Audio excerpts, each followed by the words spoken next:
Welcome to Plugged Inland. I'm Roger Bowman. On this episode, we're pleased to highlight the work of a renowned poet who lives here in the Inland Empire, Juan Felipe Herrera. Just last year, Juan was appointed to Poet Laureate of California. He's also a professor at the UC Riverside College here in the Inland Empire. Juan talked to us about how he embarked on this amazing journey that led to the rarest of things, success as a poet. His latest quest is to raise awareness of the terrible consequences of school bullying and to promote art as an alternative outlet for these kids. Let's peek in as he presented to the students of Towngate Elementary in Moreno Valley.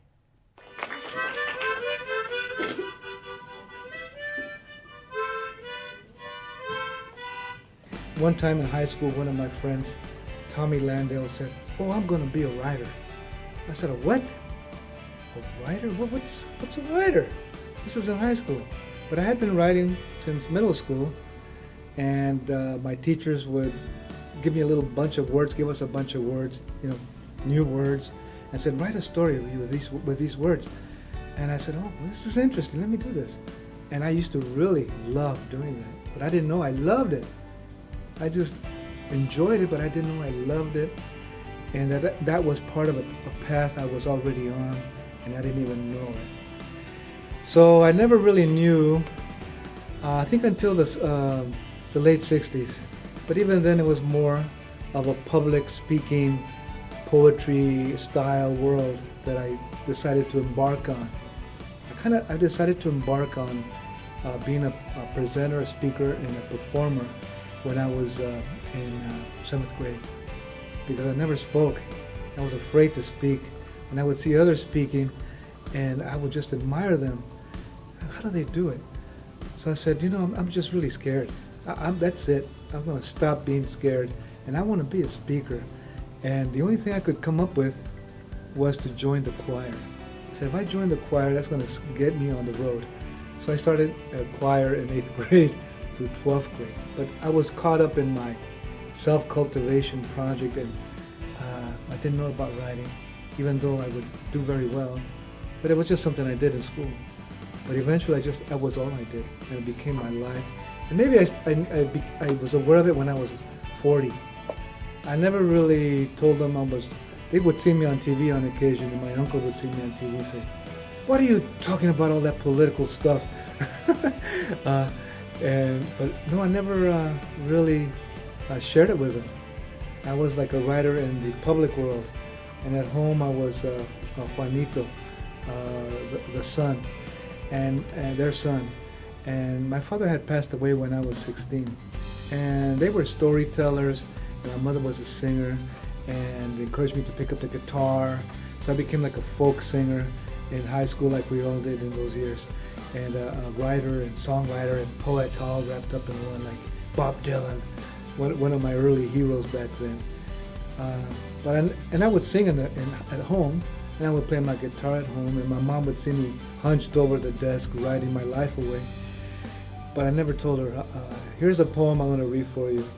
It was kind of one of those things until very late, very, very, very, very late, when my mother was dying. And I decided to read her a poem. And she said, "Shut up." Just shut up. Let me, that way kind of, I know all this about you already. So you know what?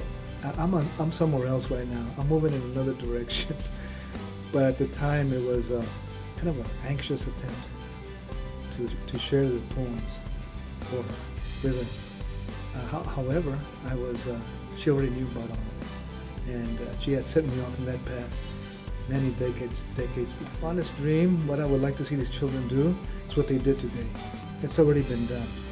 They showed how excited they are about this end bullying project. They used their voices in a very joyful, positive way. They came up to the front, and they came up with 2 projects already, the End Bullying Club and the End Bullying Carnival. I never would have thought of the carnival. The club really wouldn't have come to mind. I was thinking more like an assembly presentation. So that's already in motion. So the dream has come true. My dream has come true already. And I know they're going to take off. When they get on that bus, they're going to come up with 1,000 things. and they're going to go back to school and do things. But most of all, it's this new awareness, or this reinforced positive awareness that I already saw take place. And my dream is for them to continue that and share it with others, share it at home, and become the first group, the first school, the first teams in all of California to begin the I Promise Joanna project. That's the dream, and they're the first ones, and they already kicked it off. So the dream is already in reality. This poem is called Joanna Ramos, I Promise. I dedicate this poem to all the children of California, to all the students, to all the families, and to Joanna Ramos and her family, and all of our students. You don't know her. She was 10, 5th grade, Long Beach, or here, after school, when all the fights happened. Dark brown hair and eyes made of light. One fight, 2 girls, 1 lived. 1 died. 1 clot in the brain. 1, then 2 times during surgery. Wake up! Joanna, wake up! Closed her eyes. Closed her eyes. Gone now. Little Joanna, gone. Who started it? Who ended it? Where was I? Where were you? Joanna, I promise. I promise it won't happen again.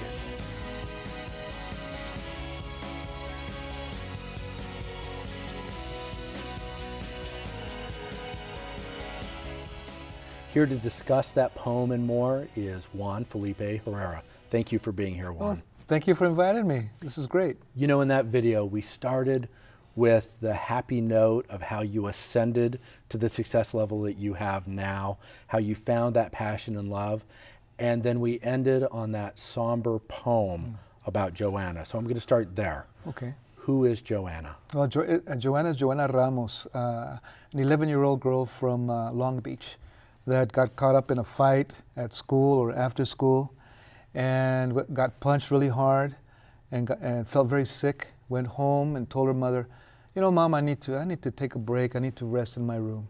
So she went to her room, she lay down, and she didn't wake up. And she died at the hospital. From a schoolyard fight. From a schoolyard fight. And she died, and I saw her image on the TV, on the screen, and I looked at her, that photograph, and she was full of life, and she was smiling and beaming, 5th grade, 11-year-old student. And I said, wait a minute, that's it. I drew a line, and I said, I have to do something. That's Joanna Ramos. So now we have the I Promise Joanna project to end bullying in 5th grade and in all ages and all grades. So, I Promise Joanna, that sounds like such a tribute to her. The poem is about her, but really the project goes beyond her to talk about what bullying is and how it can impact people, and you're going to such a young age. That's an important thing, to go to a young age, and it's an important thing to recognize someone who has died at a young age. You know, it's a real thing. It's not an idea. It's something real. A young life was lost. Many young lives have been lost, and we can do something about it. As the children can do something about it because they're the ones involved in all this. They're in that ocean of bullying, whether they like it or not, and as well as community and teachers and all of us. It feels like we've all dealt with some level of bullying during our school years, and it's perhaps a natural state of human endeavor. I mean, one we may never be able to get rid of, but certainly I think really since 1999, the Columbine shooting, we've really had a focus on this idea of just how impactful bullying in the school place can be. Whether or not that actual incident was related to those two being bullied, because there's a lot of controversy on that. Latest 2009 USA Today said no, they weren't bullied, they were the bullies. But either way, that it focused the nation's attention on it. I'm just going to take a moment and read some of the most prominent names just in the past few months. Yes. Rita Parsons hanged herself just in April, 14-year-old. Amanda Green hanged herself in March, left a note to her mom that said, "It's bullying that killed me, please get justice." Audrey Pott hanged herself just last September. Amanda Todd hanged herself in October. She had been stalked by a cyber bully that when people saw the cyber post, they then taunted her in the school as well. Faux Prince hanged herself in 2010, 15 years old. Carl Walker Hoover hanged himself in 2009, age 11. Duke University study, and I know you're familiar with most of these, Duke University study linked bullying in the school to depression later on, and the statistics are alarming. But these are cases where getting to these kids and saying what you're doing isn't just a fun way to make yourself feel better, it has real impact. So you're doing more than just writing a poem. You're actually going into those schools. Tell us about that. Yes, we're going into schools to talk about this, and we're encouraging students to make a promise to Joanna to stop being a bully and to end bullying in their own way, in their own lives, in whatever fashion they want to, and to work with their friends in the classroom, with their teacher, with their parents, and to come up with something. Whether it's a poetry carnival, as a end bullying carnival, one of our students in Towngate Elementary came up with that, a small group came up with that, or whatever they can do, a project, or just standing up in front of the classroom and say, this is what happened to me, and this is how I felt, and I don't want to feel this way anymore. I don't want to do this anymore to someone else, and I want to find out how to stop. Wow. And I want to make a promise to do that. Are the kids willing to do that? Are they willing to stand up and say, I'm the subject of bullying and I don't want to be bullied anymore? You know, they're willing to do that. Young people, students in our classrooms are full of excitement, full of energy, full of creativity, full of tenderness. We need to come to them and provide a bridge, provide a fountain, provide a way, ideas, modeling, words, statements, art to make that happen. But they're ready to go. They like to read, they like to write. They also like to stand back at the back of the room, but when we stand forward and come to them, then they come to us too. So I'm going to say I've not experienced much poetry in my life beyond song and lyrics for songs, but not that I've written them, but I've listened, so that makes me an armchair expert, I guess. But I understand poetry for a lot of people is kind of cathartic. It purges, it makes you feel better. Mm-hmm. So I'm going to ask you, is this poetry, is it to help the reader because they've written this poetry they want others to read, or is it to help them? Well, poetry is almost everything, to tell you the truth. It's for the reader. It can be in a book, it can be in a comic book, it's in a song, it's our mother's sayings, our grandmother's proverbs. It's in newspapers. It's in big old books that are hard to read, and you got to check them out and pay $100 to get them. But it's actually everywhere. Most of all, it's in every community across California. And all we have to do is let it happen. Say your inner thoughts. Let your real self come out. Express yourself, and that's poetry. And then we can start writing it if you want to, or we can draw it if you want to, or we could sing it if you want to. We can make a chorus of poetry. So it's very, very flexible, very malleable. It's like a tortilla. You can roll it up and chew it and enjoy it. So Juan, let me ask, what is the benefit of poetry in our society from a societal point of view? Why do we want to keep poetry around? Because the heart of poetry is kindness. It's not fancy gizmos. It's not something that you have to purchase and it's going to cost a lot of money. It's right inside of you. And at the heart of it is kindness. At the heart of it is this kind of very free spirit. At the heart of it is an ability to touch somebody's heart in 3 seconds flat and perhaps change their life that quickly. Wow. That's the beauty of it. That was so well put. I could almost see you as an advocate for poetry. Yes. Which is our very obvious segue to the other topic. Yes. you are a poet laureate. Yes. Now that word sounds impressive, but I have to admit to everybody, I really didn't know what that meant. It sounded to me like you'd won an award, you're a renowned poet, kind of like you won an Emmy for poetry, and that there would be many of you all over Southern California. But it turns out that's not the case. It's even more prestigious than that. Tell me, what is a poet laureate? Well, a poet laureate is, in this case, I've been appointed by Governor Brown and the people of California and the California Arts Council and some really good people that sat at the appointment desk in the governor's office and gave me a call and went through all my background and all that. So that's part of it. And the laureate, of course, are the laurels of the old Greek laurels that Sure. are put on our heads, or we could put cilantro if we want to. And but it's a growing thing. It literally is a growing thing, and it really is. In California, we have the out loud poetry competitions in every county where high school students memorize a poem, present it, and become champions, and then compete statewide and compete nationally. And we have a new laureate coming up in Salinas. We had a youth laureate in Oakland and a new laureate in San Mateo. And LA just got a laureate in Riverside. I'm gonna interrupt you, Juan, only because I got a list. yes, but you've been too humble. So let me okay. toot the horn for you a little bit. Okay. And that is that a laureate is a representative for geography, Yeah. and you represent California. There's only one. You were appointed by Governor Brown. You were sworn in by Governor Brown Yes. as California's only poet laureate.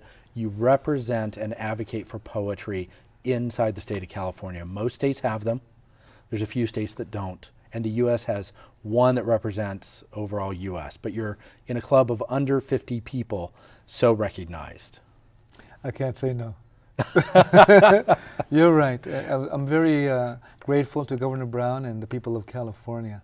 And it's unbelievable to be in this position. I began as a child of farm workers in the San Joaquin Valley and learning English right on first grade I hit the floor running, learning English. And that's how it happened. And all of a sudden here I am. And I thank everyone for this. So, you talked about that. You hit the floor running, learning English. You're first generation American? Yes. And you talk about it, oh my gosh, I have it somewhere here. In your works, a description of the various works that you do is the Chicano. What is it? It's State of Chicano Poetry. What is State of Chicano Poetry? That's a good way to put it. Chicano poetry is a poetry of Mexicanos, Mexicans in the United States, first generation like myself, or just Mexicans in the United States. It's kind of like a cool word to say, yes, I'm a Mexicano in the United States, I'm a Chicano. Of course, it comes from many other sources. It's almost like an invented word, a word that we have given ourselves to. And it's a word that we like. But there are many words. There's Latino, there's Hispanic, there's Chicano, Mexican-American, Mexicano, Mexican, and American. And they all go together. Family. I would love to say that I had that gift of creative writing there, but I didn't. I got that from your bio. A bio written about you, obviously used that. You've done a lot of works before getting appointed. This appointment to Poet Laureate is fairly recent, 2012. Yes. The perfect time. You were telling how you had learned of Joanna. You were impacted by seeing her bright face on the news. And then wasn't it shortly after that you were appointed? It was in the same month, yes. Joanna, I believe this incident, her passing away was in early March. And on the 22nd of March, I received a call from the governor's office that I was appointed. And that's how it happened, all in the same time almost. And so it's very, very close to my heart. Joanna's, what happened to Joanna. And I don't want it to happen to any more, and I don't want young people to suffer from this, and their families, and our communities at large. It's a very big thing. It's very, very painful, and let's put poetry there. Let's use poetry and the arts and our voices and ourselves to end that. That's the idea. Exactly. Yeah. It feels almost inspired that you would, in the same month as you felt that urge, that calling really to do something about it, get that appointment, because now you kind of have a platform. Yes, I do. You had credibility. You may you may have been in those fields in Salinas, but your education, just give me the brief background of your education.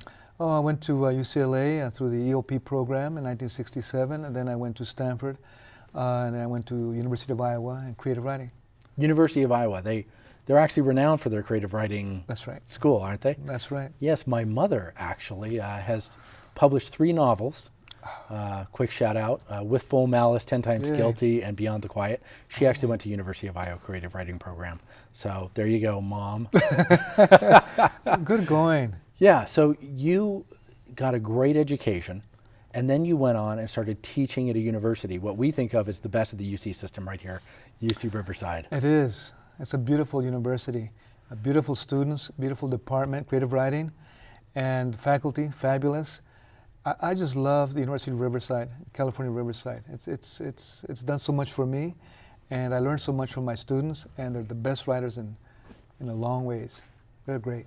Okay, I'm going to take just a moment and remind our viewers, this is actually a live show. So you are free to call or tweet or email the show and ask Juan about anything from poetry and the arts to bullying to whatever is on your mind.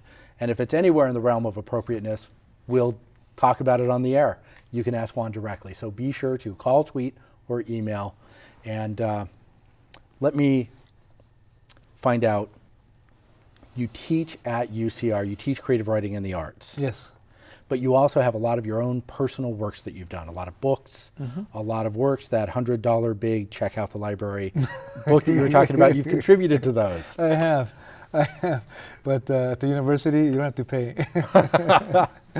Yes, I have. You know, I write for children. I have children's books, picture books, bilingual ones. I have young adult novels and poetry collections and stories and anything in between.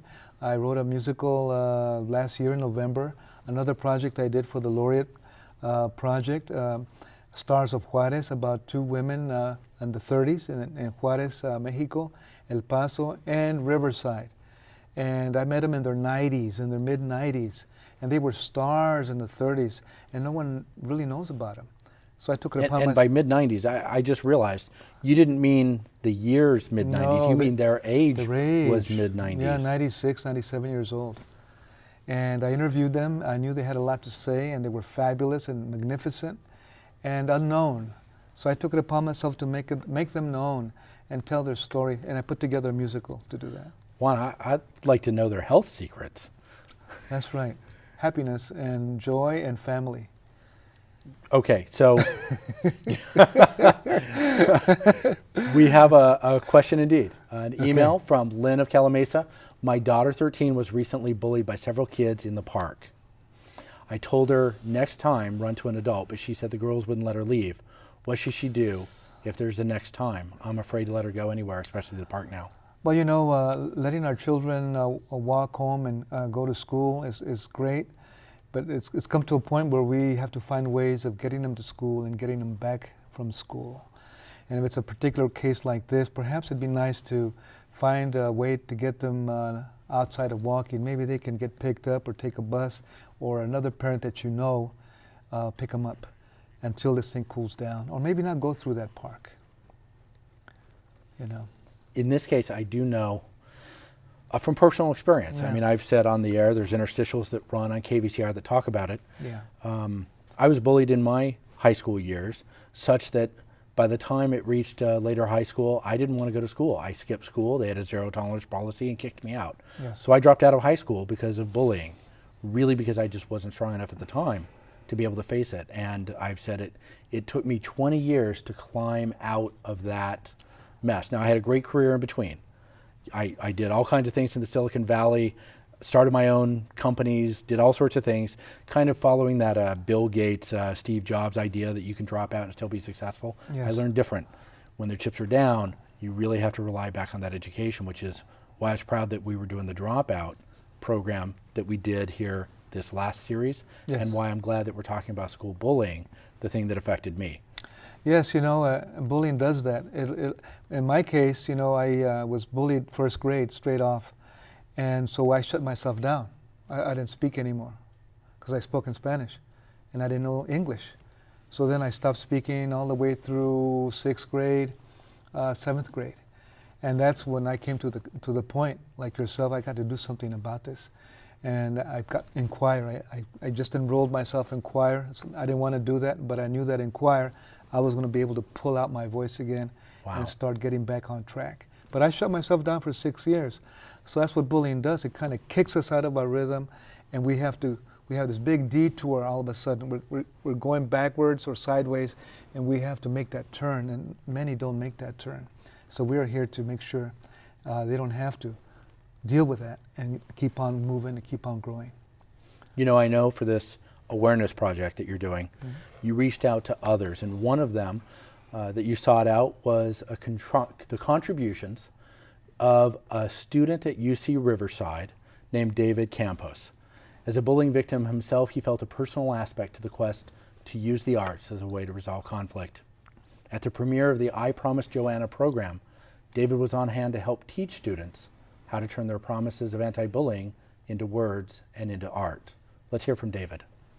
He came, he tapped me. We were involved in a lot of workshops and like playing around, and I guess he saw maybe a bit of enthusiasm for poetry, for art, for being involved with the community. And having read some of my work where I too have been a victim of bullying when I was in school, he thought it would be a good fit for this project. And as soon as he proposed it to me, I was really ecstatic. I was really excited to be a part of it because it was something that was going to go statewide and that we were going to start here. And that the basis was poetry, and I love poetry. And poetry is all kinds of things. It could be art, it could be words, it could be whatever. And I really wanted an opportunity to be a part of it. So when he asked me, I said yes. And I was, heck yes. We went over how to peacefully and safely resolve conflict. Because all bullying leads to some kind of conflict. So we wanted to stop it before it becomes a problem. Or if it is already a problem, we want to create solutions where the kids themselves have the tools they need in order to solve them. I think one of my favorite was just remember to respect each other. And I think respect was something that everybody in all the groups kind of held on to, respect as a word. They said, I will never bully again.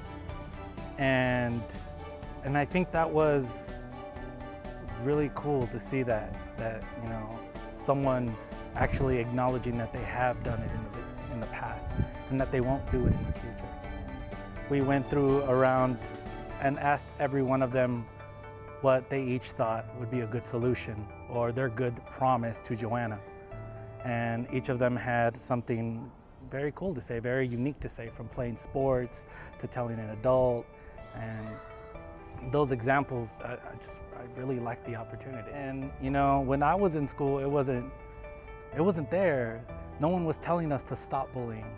So to have these kids say, yeah, we acknowledge that bullying exists and we want to stop it is pretty amazing. But I hope it just spreads like across the country. I hope people pick up on this I promise, because promise is such a strong word. And maybe it's not a promise to Joanna, but it's a promise to themselves and a promise to their family, to their friends and their loved ones, how they won't participate in bullying, or if they see something, they will stop it and prevent it from happening again.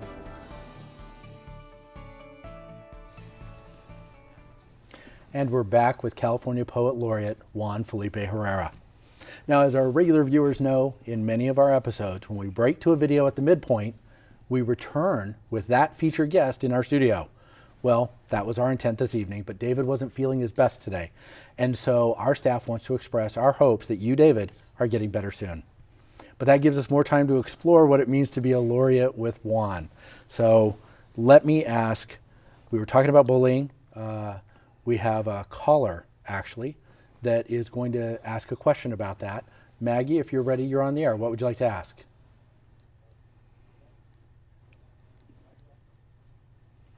Maggie, you there? Yes. What's your question or comment? No, my comment is that even the teachers that are supposed to be the professionals, you know, the adults, they also bully the children. Do you have a personal example?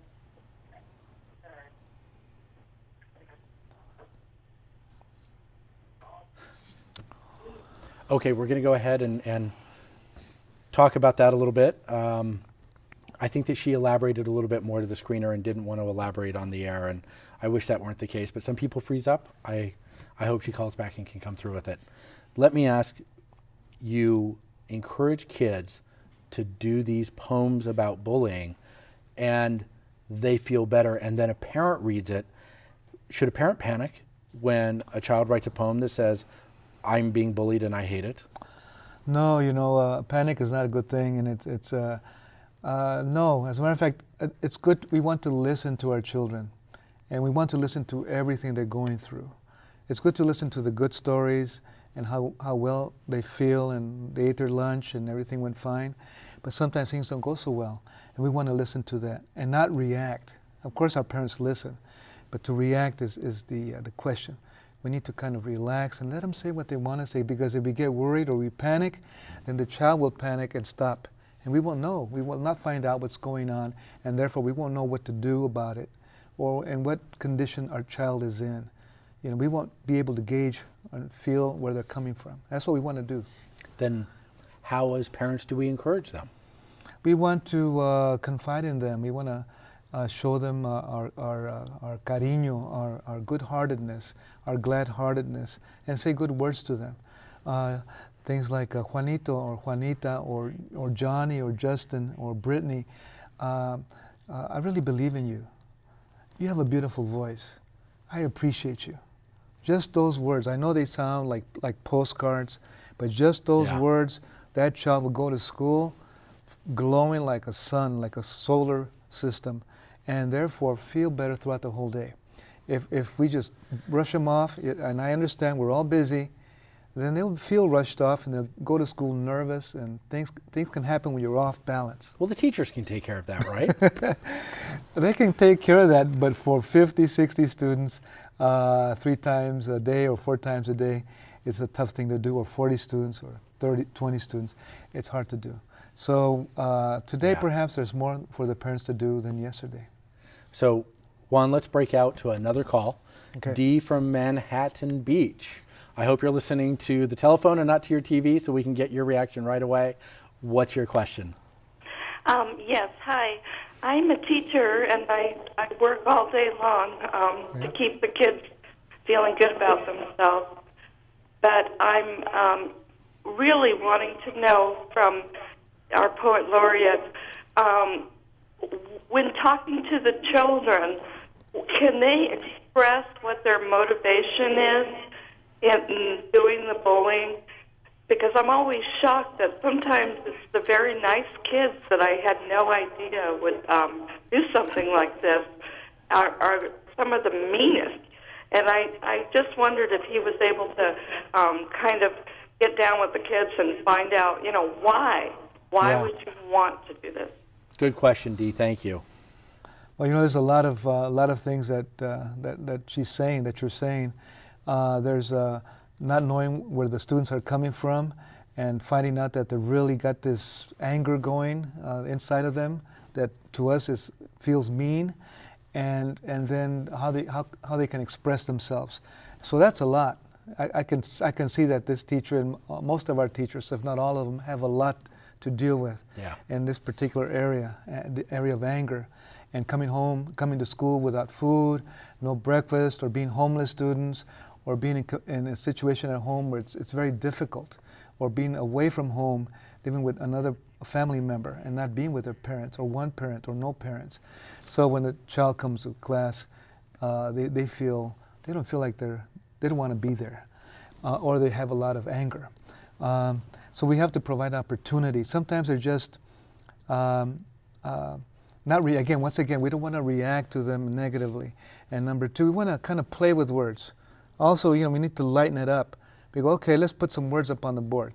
How does everybody feel? Of course, it's going to be, I feel terrible, I feel angry, I'm going to hit somebody in the nose. Well, okay, let's put that on the board. At least it's not on somebody's face or somebody's nose. Put it on the board. It's chalk. It's a dry erase board, whatever it is. Put it there, and we deflect it. We deflect it from somebody's fist, or somebody's getting punched in the hall. If we can put the word that we're feeling with anger on a board or on a piece of paper, we knocked out 75% of its energy. And if we talk about it, we'll knock out another 10% of its energy. And if we get into a small group and share our story, we'll basically take care of it. So when we walk out of that classroom, we're going to be feeling better for the next part of the day. Tomorrow we'll have to start over. But at least we have a start. So one thing is to let those students express themselves. But if you have 40 students or 30 students, that's too much to handle for a teacher. So words on paper, words on boards, and then start cooling down. But then now we know what's going on, and maybe the teachers can come up with ways to work in small groups, and then get it out of the body, put it on paper, turn it into a song a little later, and turn it into a play a little later. You can always graduate how you express this, but start with the board, or start just by listening and then take it forward. You've highlighted something. I'm going to ask you in a moment. Okay. First, though, we have an email or a comment in this case from Dave of Grand Terrace. I've decided to put my child in a karate class to learn to defend himself. I believe in the, I don't get that. Fonzie, okay. Dave, call. Tell us about that. I don't know what that is. I believe in the Fonzie mentality. Oh, Fonzie of Happy Days, of course. Oh, Fonzie. That if you're tough enough, kids won't bother you. Well, you know, what do you think? Should they toughen themselves up as an anti-bullying method? You know, I think the idea of karate is a good idea because it teaches you. Of course, the idea is that they're going to defend themselves, but inside the karate and the world of martial arts is the idea of concentration, the idea of discipline, and the idea of breathing, and the idea of balance. So if you can focus when you're going to school as a child and as a parent, things get a little bit better. And if you have, if you notice you're getting out of balance, you're aware of it. Things get a little bit better. And if you're breathing and not holding everything in and you're kind of relaxed, things get a little bit better. But the actual moves and defending yourself, well, you know, sometimes it comes to that. But we want to talk about the core, which is balance, breathing, and focusing. You know, Dave, in that email, brought up this idea that there's really two aspects to being bullied. One is the physical, where, you know, we all think of getting slapped in the back of the head or getting your lunch ripped out of your hand or something even more violent, and obviously that's what somebody would take martial arts to be able to defend against. Yes. But I think the most impactful bullying is the taunting, verbal. One of the most destructive forces is ostracization. Yes. If I've been able to say that correctly. It's the You said it better isolation than from me. others. So Yes. what you're talking about, circles, putting words on a board, the breathing, is really making it so that those words don't have an impact. If they don't impact you, bullying has no effect. That's true. That's true. They don't impact us. And we do want to breathe and we do want to laugh. Right. You know, teachers are so busy. They got to deal with these lessons and they got to deal with these objectives and the things they have to teach and books and readings. So they're kind of crushed. And the students have to meet those requirements and they're crushed. So it's a lot of tension. And it's good to provide an open space. Find a way to provide an open space, maybe just at least 5 minutes of just sitting still or stretching. I do a lot of stretching in my class. I go, okay, we're going to do plankton piano, we're going to do horizon plankton, and we're going to do tai chi tortillas, you know. And I like the tortilla metaphors. I do that because I know the students are going to relax. I know they're coming in, they're commuting, they're driving from LA, Moreno Valley, you name it. They forgot to eat, and they're taking 3,000 classes. So I want them relaxed, and I want them laughing a little bit. And then I can get into the creative writing with them. And then they can do it too. So we have to try things differently. Poetry is another word for doing things differently. And bullying is when we kind of start getting stuck in this very narrow world of being cool, of being tough, of being this false person that we really are not. And we need to kind of chip away at that and help each other relax, open up, and believe it or not, be able to create a round circle with our arms and embrace ourselves and embrace others. But otherwise, we got this thing like this. See, this tightens us up, and we want to shoot little rockets with our hands. You know, we want to open up and embrace. Yeah. And I know it sounds silly, and I know it sounds impossible given today's violence in our schools, which is very real. But we cannot shy away from it. We have to step forward and find ways to do it. Okay, we have another question. This one from Cathedral City. I'm looking forward to it. Hey. Patrick, you're on the air. What's your question? Oh, hi. I have a statement first. I wanted to give you an incident that happened to me when I was a young man in high school, and I was involved in a large group of people out in front of the school, and there was some harassing and picking on some handicapped kids. It was quite a number of years ago, and it was the first time these handicapped kids were integrated into the school. And one boy, one high school student, stood up to the bullies and interjected himself. And there must have been 300 students out there. And the fact that he did that, although there wasn't any serious encounters, but he backed the people down. And honestly, over the years, I ran into many people that were at that incident, and everybody talks about how that one fellow standing up for those being abused changed their lives. I just wanted to share that with you. And Patrick, that was not you. Oh. But it did, I imagine, had an impact and possibly as, I would imagine, guided your thinking from then on. Well, it was someone stood out and came out of the crowd, and it changed everyone's position. Not that everyone was bullying, but they were all observing it and just letting it go on. Yeah, passivity. And that changed the whole dynamics. Patrick, great comment. Thank you. You know, that does bring up this idea that if you watch bullying and you don't do anything about it, you're kind of a passive encourager of it. That's true, you know, and this is more, it's easier these days than in the past because we have so much technology that just is kind of passive technology. It doesn't really require much of us other than using our fingertips at best. So we have to kind of break away and start interacting as human beings with each other, having conversations. Conversation is the antidote that starts dissolving bullying culture. Conversation. Because bullying is not conversation. It's calling names and it's pushing and it's ostracizing, like you said. It's turning away. We have to turn towards each other and speak sincerely. Sincerity is harder than being cool. Sincerity is harder it's tougher than being cool. So if you can be sincere, you're more cool than being a bully because you're really being who you are. It's a shame that, you know, everybody growing up feels insecurities. Yes. Those kids that kind of have it together at whatever age are thrown in with kids their own age that may be developing at a different rate or may have other issues they're dealing with. And they make themselves feel better by putting other people down. Yes. But just shortly before that, a year or two before, they were smaller, less developed, less mature themselves. I wish there was a way to break that cycle of using other people to make yourself feel better. Yeah, that's difficult. You know, that's difficult. Our schools are so big these days. You know, there's thousands in high school. High schools with thousands of students in them, middle schools with thousands of of students. Which in I'm going to them. interject. It isn't necessarily a terrible thing. You get great economies of scale. You get beautiful stadiums and better athletic programs, and you know. But there is the downside that I'm sure you were leading to. Well, it turns into a downside. That is that students form groups. There's always grouping, but in a very big scope of a lot of people, you're naturally going to form a group. And then all of a sudden, there's one group against another group.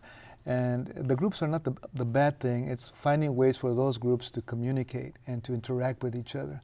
The schools are doing things, the teachers are doing things, but we all have to do things for the school, in and outside of it. In the classic jocks versus nerds, I think the only thing that saved the nerds is the fact that technology grew up, and now if you're a nerd, you're king. I think you're right. I think what saved me as a nerd was that, you know, I lived in downtowns. After a while, I started living in downtowns where nobody lived. except me and a laundry and a little mom and pop store on the corner, Bradley's Burgers and bus stops. There were no friends. I didn't have any friends or young people. So I didn't have any people to band up with. So I lived literally in libraries. That's why that was my entertainment center. We didn't have big TVs. You lived in a library? I lived in the downtown San Diego library, where I lived in used bookstores, or at the Greyhound station. Where And you were telling me now you live in airports. I also live. So now I live in airports. It's like a depot. It's like the depot of the 50s when I grew up as a kid. That's a whole other thing. Okay, I'm going to jump out to another call. We have a call. Karen from Palm Desert, you're on the air. What's your question? Well, I was just wondering, you were talking about 5 minutes for whatever in a classroom. How about 5 minutes where you talk about being kind to all the children in the classroom and really, putting your kindness out to those who might not be so popular? Perfect. That's perfect. You see, that's difficult to do, but that's what we got to do, is put our kindness out to those that are not so popular and to those that are popular. But she's totally right. And Juan, are you saying it's difficult to be kind, or are you saying it's difficult as an educator to say, let's as a class take 5 minutes, not teach to the test for these 5 minutes, but instead talk about the interpersonal dynamics of kids, of growing up? You're right. Both are right. It's difficult to be kind in a world that's not kind most of the time, and it's difficult to be kind in a classroom for 5 minutes when the teacher needs to do other things. So that's very generous, because then the teacher has to catch up. But we need to do things like this, is just take that time, squeeze those 5 minutes, and say something true. The teacher can say, I want to tell you my story. I can talk about kindness over here in the abstract, but let me tell you my story. Whenever it's coming from me or from our experience, then the students feel that. Yeah. They naturally feel that, and we kind of disarm them. They start to listen. The kind of listening we always wanted starts to happen. And even if it doesn't happen, we have to do that. And so she's correct. I liked college. And it's less personal, I think, than high school. Yes. You go in anonymously. There's no such thing as being tardy. You go in when you want. You learn what you want. You leave as long as you can pass the test, of course. But I will say that school is very different than real life. If you and I shared an activity for hours a day, I would ask you continuously, are you enjoying that meal? If we went out to dinner, or if we went to a movie, you'd come out of the theater, I'd ask you, did you like the movie?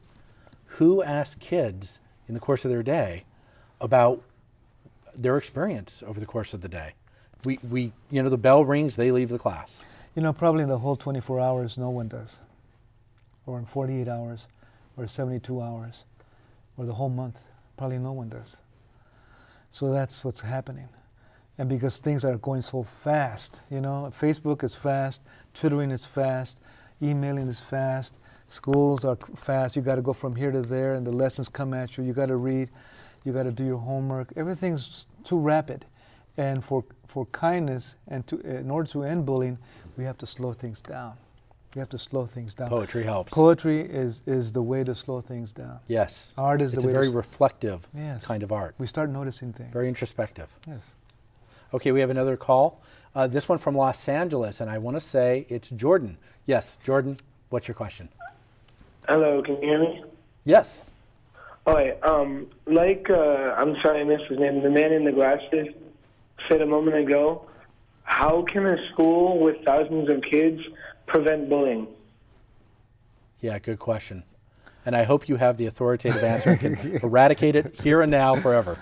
Well, we have to help our schools, and the schools have to help themselves, and the children have to take a part in it too.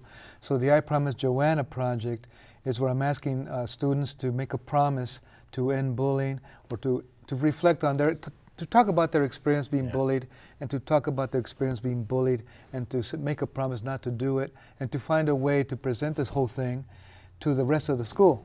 So one group of students from Towngate Elementary told me, we're going to do an end bullying club. So that's one thing the students can do. Come up with ways to do this. I promise, Joanna, I'm not going to be a bully. I want to stop being bullied and find a positive way through this. Juan, you were talking about this idea of a promise. Because for me, my child says, I promise to clean the room, and by the time they ascend the stairs and see their Xbox, that promise is out the window. So That's true. But you're talking about a very different level of promise, and you gave an example. Oh, the different level of promise is the I Promise Joanna, and to stop bullying Mexico. and end bullying. And I was thinking of when we were talking earlier about my mother, Lucha, and my aunt, Aurelia. I used to go with them to Mexico City back in the 50s, late 50s, and they were going to make a promise. They asked, they made a religious request, maybe for someone to someone wouldn't be so ill, and they had an illness. They go, I'm going to make a promise, and I'm going to go to Mexico City, and I'm going to go on my knees on the town square, the Zócalo, and I want to cross that big town square on my knees all the way to the church, and inside the church I want to light a candle. And I'm going to do that as a promise so that this person that I know who's very ill right now will be healed. So that's kind of a religious Catholic, Mexican Catholic promesa, or manda as it's called, which my mother used to do. I know my cameraman won't be able to zoom in on this, but I want to show they get a card. It's a membership card to the I Promise Joanna End Bullying Project, a membership card. So the students, the young people, will be members of the I Promise Joanna End Bullying Project, yes. There's a dimension to this. I think the caller D, hit on this idea. Uh-huh. And if it's another caller, I apologize. This idea that you can talk to not only those who are being bullied, Yes. but those doing the bullying, and get them to say, yes, I bully, and I won't do it anymore. That's a very good point, and Dee made a very good point. Bullying is what we want to end, and if bullying ends, being bullied ends. What we want to do with being bullied is find a way out of it. That's not going to continue the cycle, the process, and the violence. Oh yeah, I'm going to end bullying. I'm going to suck them right back. I'm going to end bullying. I'm going to push that student down the stairs. I'm going to end bullying. I'm going to call her names. Well, that's not ending bullying. That's not ending being bullied. That's creating more violence in the school and in the person. Most of all, you can leave school.